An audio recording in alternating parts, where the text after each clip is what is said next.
Isabel Allende, The House of the Spirits.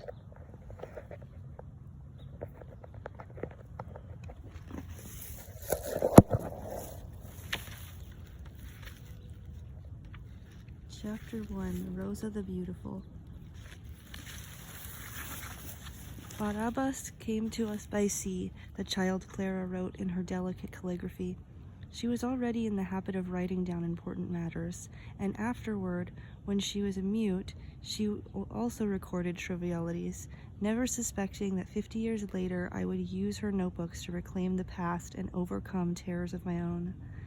Barabbas arrived on a Holy Thursday.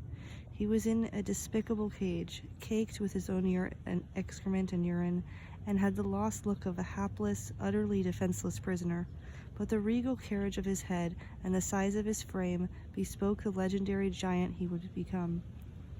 It was a bland autumnal day that gave no hint of the events that the child would record, which took place during the noon mass in the parish of San Sebastian, with her whole family in attendance. As a sign of mourning, the statues of the saints were shrouded in purple robes that the pious ladies of the congregation unpacked and dusted off once a year from a cupboard in the sacristy. Beneath these funeral sheets, the celestial routine resembled nothing so much as a room full of furniture awaiting movers, an impression that the candles, the incense, and the soft moans and the organ were powerless to counteract. Terrifyingly dark bundles loomed where the life-size saints had stood, each with its influenza-pale expression, its elaborate wig from the hair of someone long dead, its rubies, pearls, and emeralds of painted glass, and the rich gown of a Florentine aristocrat. The only one whose appearance was enhanced by mourning was the church's patron saint, Sebastian, for during Holy Week, the faithful were spared the sight of that body twisted in the most indecent posture, pierced by arrows and dripping with blood and tears like a suffering homosexual, whose wounds, kept miraculously fresh by Father Restrepo's brush, made Clara tremble with disgust. It was a long week of penitence and fasting, during which there were no card games and no music that might lead to lust or abandon, and within the limits of possibility, the strictest sadness and chastity were observed, even though it was precisely at this time that the forked tail of the devil pricked most insistently at Catholic flesh. The fast consisted of soft puff pastries, delicious vegetarian dishes, spongy tortillas, and enormous cheeses from the countryside, with which each family commemorated the Passion of the Lord, taking every precaution not to touch the least morsel of meat or fish or on pain of excommunication, as Father Restrepo had repeatedly made clear. No one had ever dared to disobey him. The priest was blessed with a long, incriminating finger, which he used to point out sinners in public, and a tongue well schooled in arousing emotions. "There's the thief who steals from the collection box," he shouted from the pulpit as he pointed to a gentleman who was busying himself with the lint on his lapel so as not to show his face. "And there's this shameless hussy who prostitutes herself down by the docks," he accused Donna Esther Treba, disabled by arthritis and a devotee of the Virgin del Carmen, who opened her eyes wide, not knowing the means of the word or where the docks were. "Repent, sinners, foul carrion, unworthy of our Lord's great sacrifice. Fast, do penance." Carried away by vocational zeal, the priest did all he could to avoid openly disobeying the instructions of his ecclesiastic superiors, who, shaken by the winds of modernism, were opposed to hair shirts and flagellation. He himself was a firm believer in the value of a good thrashing to vanquish the weakness of the soul, and was famous for his unrestrained oratory.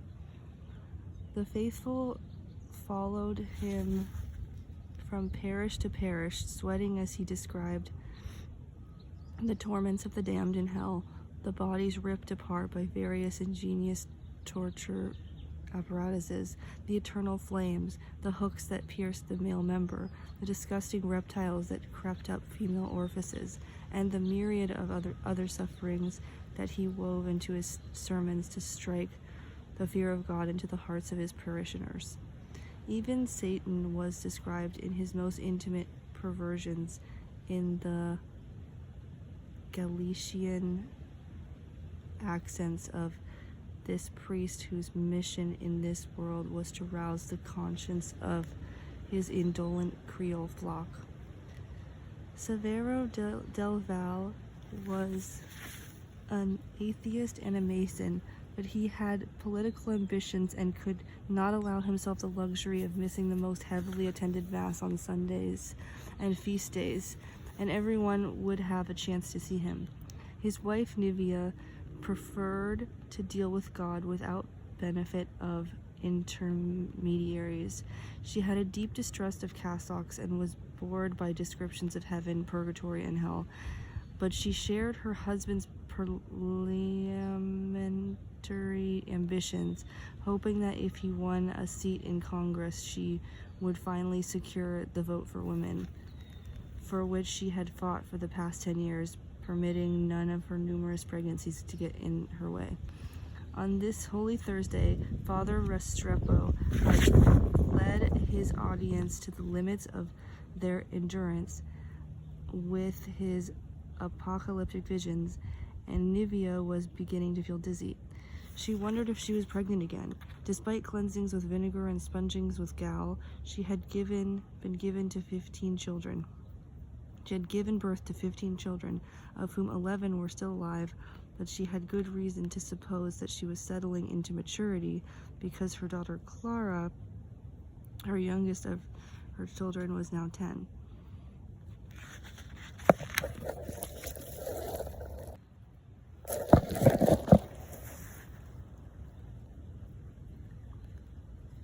It seemed that the force of her astonishing fertility had finally begun to ebb. She was able to attribute her present discomfort to Father Restrepo when he pointed at her to illustrate a point about the Pharisees who had tried to legalize bastards and civilize marriage, thereby dismembering the family, the fatherland, private property, and the church, and putting women on an equal footing with men. This in open defiance of the law of God, which was most explicit on the issue. Along with their children, Nivea and Severo took up the entire third row of benches. Clara was seated beside her mother, who squeezed her hand impatiently whenever the priest lingered too long on the sins of the flesh, for she knew that this would only lead the child to visualize with ever greater accuracy aberrations that transcended reality. Clara was extremely precocious and had inherited the runaway imagination of all the women in her family on her mother's side. This was evident from the questions she asked, to which no one knew the answers. The temperature inside the church had risen, and the penetrating odor of the candles, the incense, and the tightly packed crowd all contributed to Nivea's fatigue. She wished the ceremony would end at once so she could return to her cool house, sit down among the ferns, and taste the pitcher of barley flavored with almonds that Nana had always made on holidays.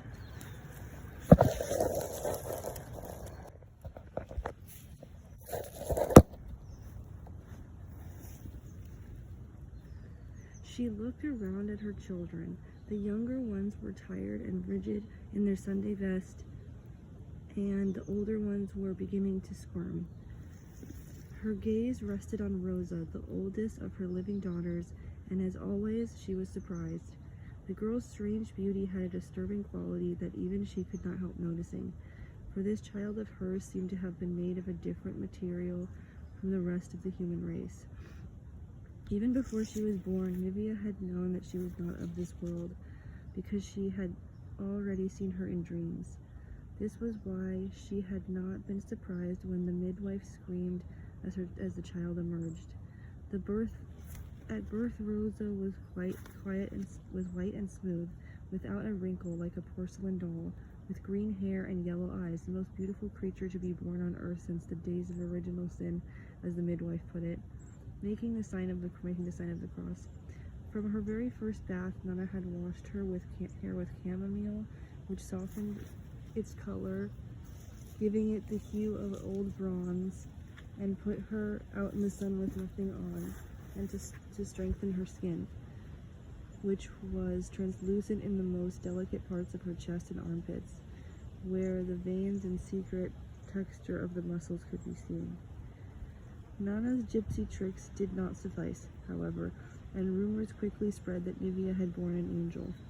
Nivea hoped that the successive and unpleasant stages of growth would bring her daughter a few imperfections, but nothing out of the sort occurred. On the contrary, at 18, Rosa was still slender and remained unblemished.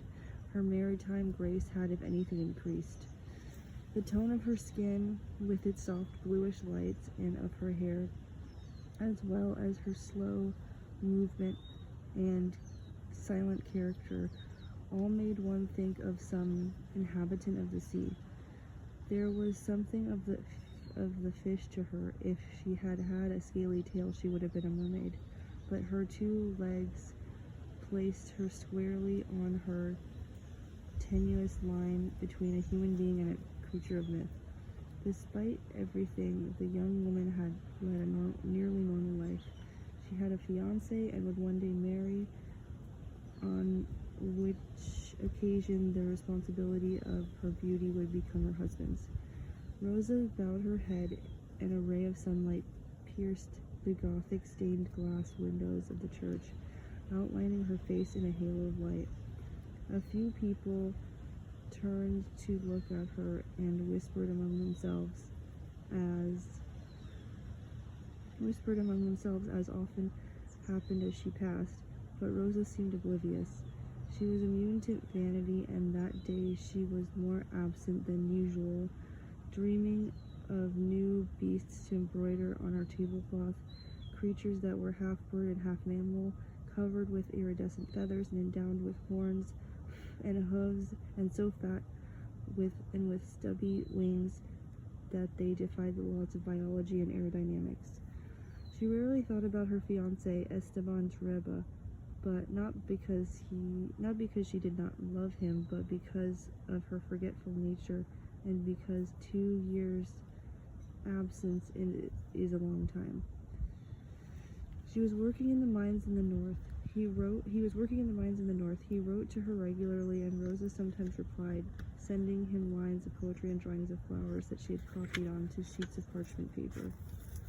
Through this correspondence, which Nivea violated with immunity at regular intervals, she learned about the hazards of a miner's life, always dreading avalanches, pursuing elusive veins, asking for credit against good luck that was still to come, and trusting that someday he would strike a marvelous seam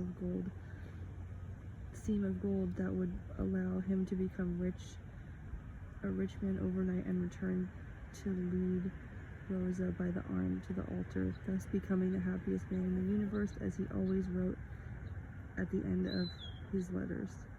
Rosa, however, was in no rush to marry, and had all but forgotten the only kiss they had exchanged when they had said goodbye, nor could she recall the color of her tenacious suitor's eyes.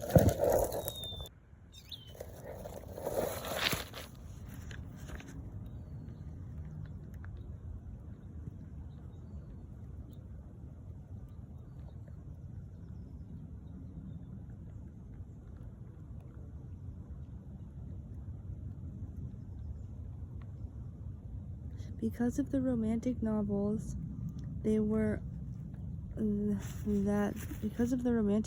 that were her only reading matter. She liked to picture him in thick-soled boots, his skin tanned from the desert winds, clawing at the earth in search of pirate treasure, Spanish doubloons, and Incan jewels.